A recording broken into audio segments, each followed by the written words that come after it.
Eva's just been a champ, steering herself all day. Done mostly a lot of lounging. I just tried to edit for about an hour, but starting to get a pretty big headache in these swells staring at a screen. So I think I'm just gonna stop. Enjoy the last bit of daylight. Probably got like 2 hours until sunset. We just had our third big tanker ship pass us. There was one that passed ahead, says AIS, but I never saw it. It's been kind of hazy. Still maintaining 5.5 knots. Garrett's been trying to get some rest for most of the day. He usually does most of the night watch. Just he can't sleep really at night anyway. And I really have quite an easy time staying up during the day. So that might be how we end up rolling through the rest of this passage. I might do majority of the day, him the majority of the night, you know, and help out each other when we really just need the break. Made some coffee. I might have a second cup of coffee now. It's just before 4 o'clock. So it's been a full 24 hours since we decided to not stop in Agua Verde, and we've got 180.9 miles left to go. Man, we've made like really good speed over the last 24 hours. So in 24 hours, that can't be right. Yeah, we've done like a 120 mile day. That's really good for us. And we're double reefed on the main still, and we've got our mizzen reefed as well. In total, we are 28 hours in motion, with a heading of east-southeast for Mazatlan. Being our first full day at sea, our bodies are adjusting to the conditions of our surroundings and to the state of the ship. The passage of time is marked by the change in sail, a dance directed by the decline and regrowth of the wind. As the sun went to bed, like clockwork, our forecasted gale came out to play, and canvas got doused. Whoa!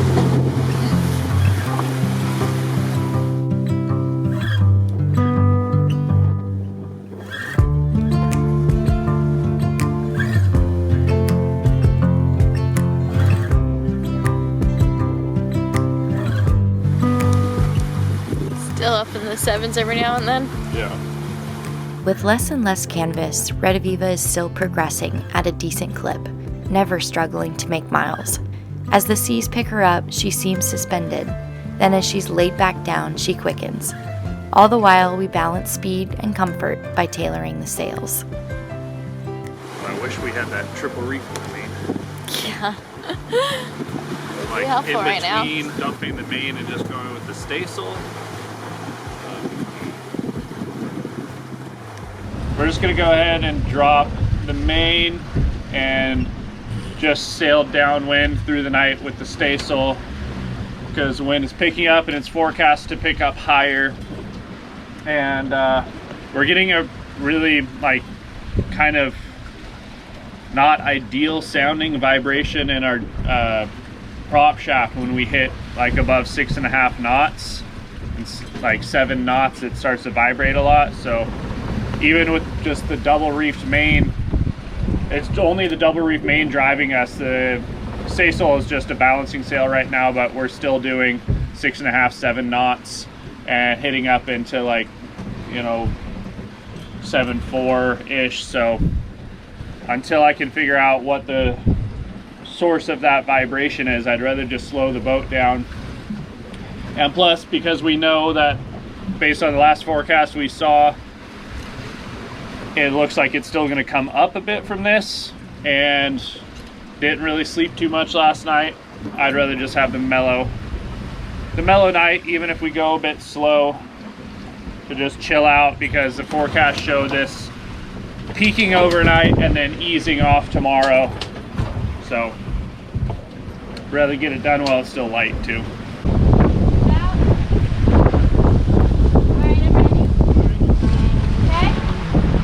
I ease out the staysail sheet as Garrett pulls in the preventer, readying it to be our sole driving sail.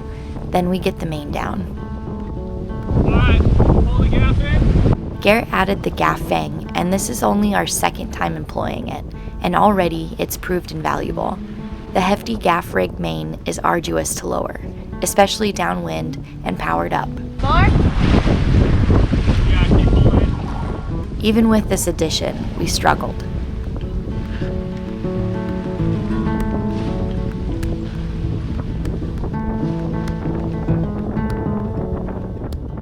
We headed up slightly and pulled in the boom, timing my heaves on the sheet with the waves. Now at a sloppier angle to them, every movement becomes deliberate, and your brain quiets the noise, allowing you to focus on the task at hand and remain aware of all things happening and potentially happening. Garrett wrestles the main tame, his sea legs firm but flexible on deck. This forced presentness, although laborsome, has a sense of freedom from troubling thoughts, because in this moment, there's no time to think about anything else.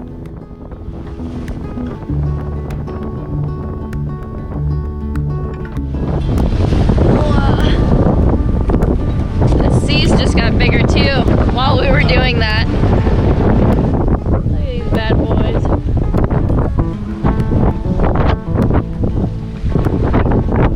Ooh, yeah, he's about to lick the solar panels. That happened quick.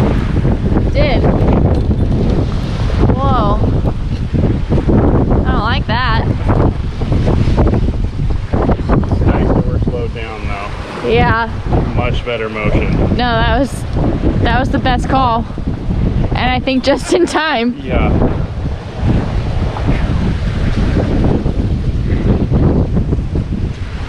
And with how difficult that still was. But if we didn't have all that and had to turn up into the wind right now.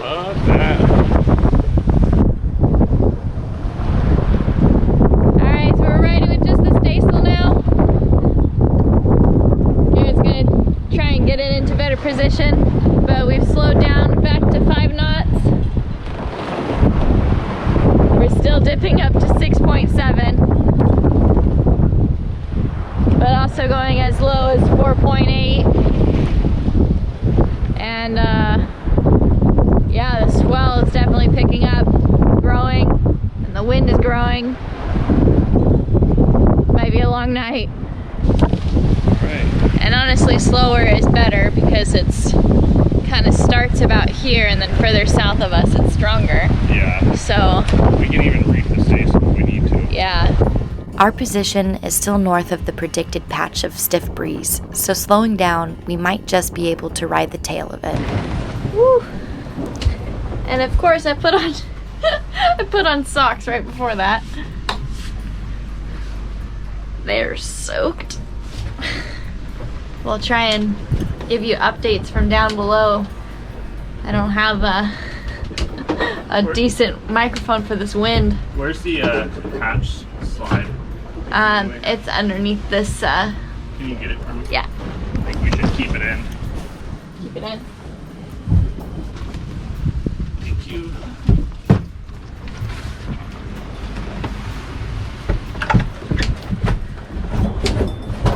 After a full 24 hours of this rolly swell, and now that it's getting bigger, I can feel like cramps in my tummy and a little bit of a headache.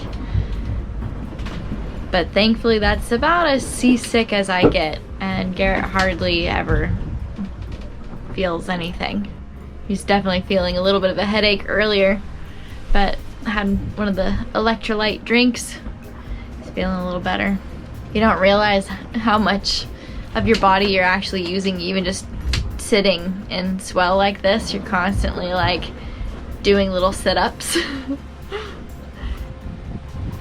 Riding with the staysail alone, the crew can rest, but also stay vigilant, checking the horizon and keeping all senses heightened. So I guess it's a loose use of the word rest.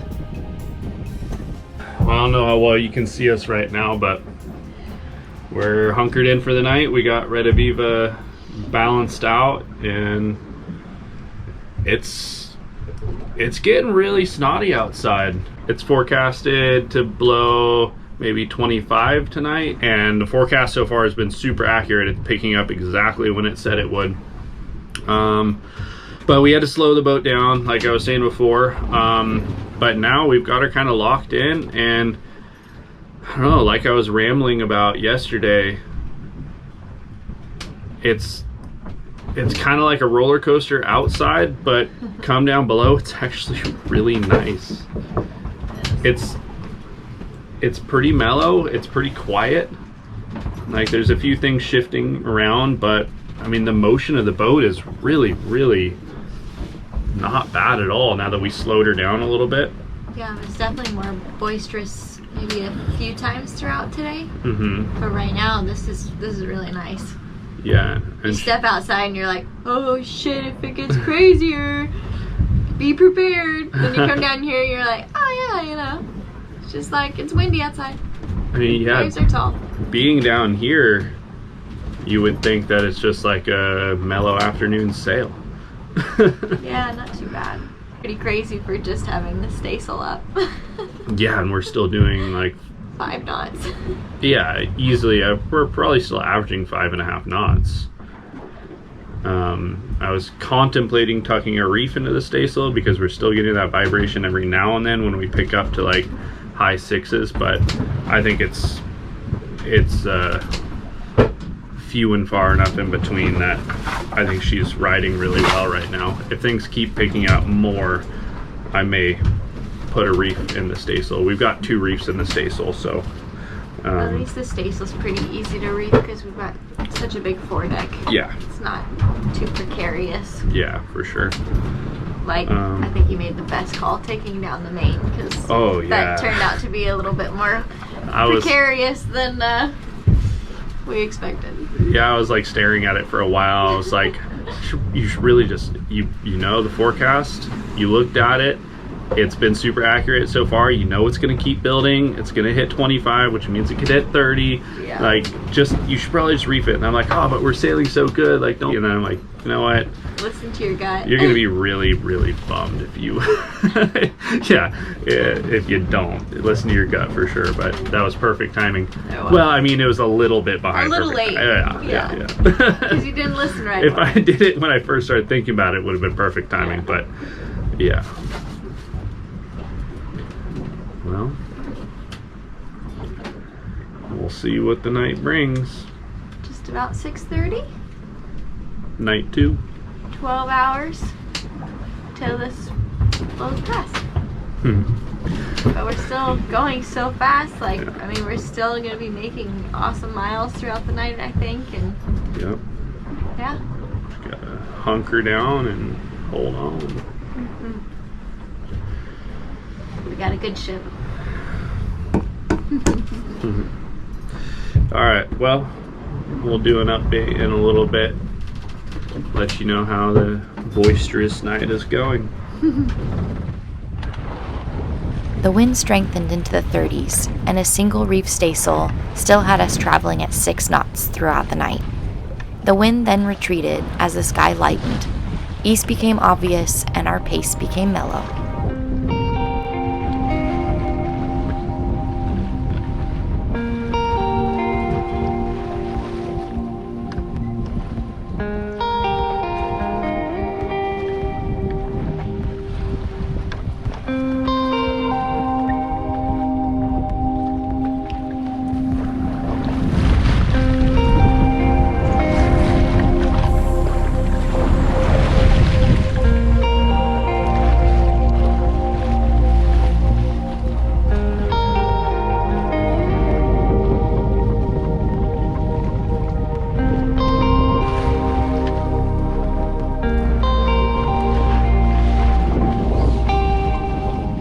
We held a tranquil 2 knots as the sun rose higher, relaxing a little while longer. But as we lost another knot of speed and the ride became annoying, it was time to rehoist sail. The sail felt heavy after a hyper-aware night, the seas causing more strain and fatigue. We were tired, but duty called.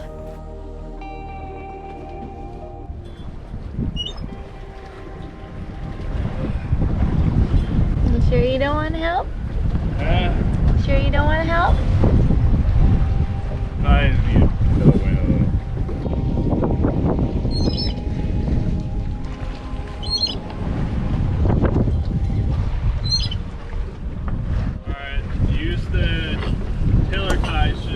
to till our heart over. Okay. Then get the gas bag.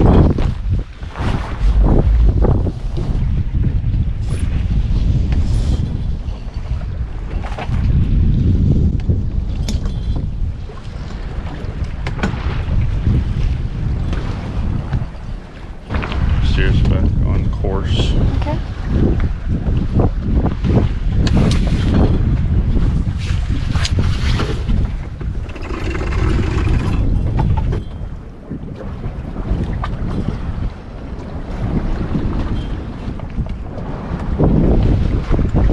Nearly there.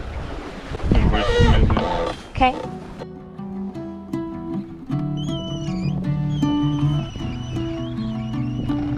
It's easy to lose track of time.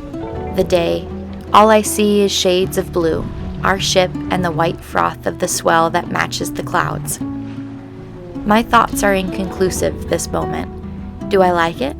I ask myself. Less of an answer and more of a thought is received. It is real, my fatigue and my indecisiveness about my contentment. To like or unlike something that is real is to deny the truth. I'd very much like to live in the truth. The truth is you have to work, exude the necessary amount of effort to live a life of contentment, peace, and pleasure. And those things exist without man's construction, and they'll exist after man's destruction. They live in harmony with violence, struggle, and deprivation. It is life, a simple balance nature orchestrates. No complication of money, greed, or power. Only basic needs dominate here. Sleep, hunger, thirst, and shelter. That is the truth, I believe. No more, no less. Take only what you need and you'll have peace. Satiate your hunger, but if you overindulge, you'll never be full. Now I question, how do you live a truly happy life in this modern world? A culture that says you need more. I think humans were perfectly fine in their small groups. I believe life was more genuine and more people found contentment and peace, even among the struggle to survive. I've been confused, stressed, and angry, trying to figure out just how to be here, when I should find peace in the effort and the reward. That is freedom.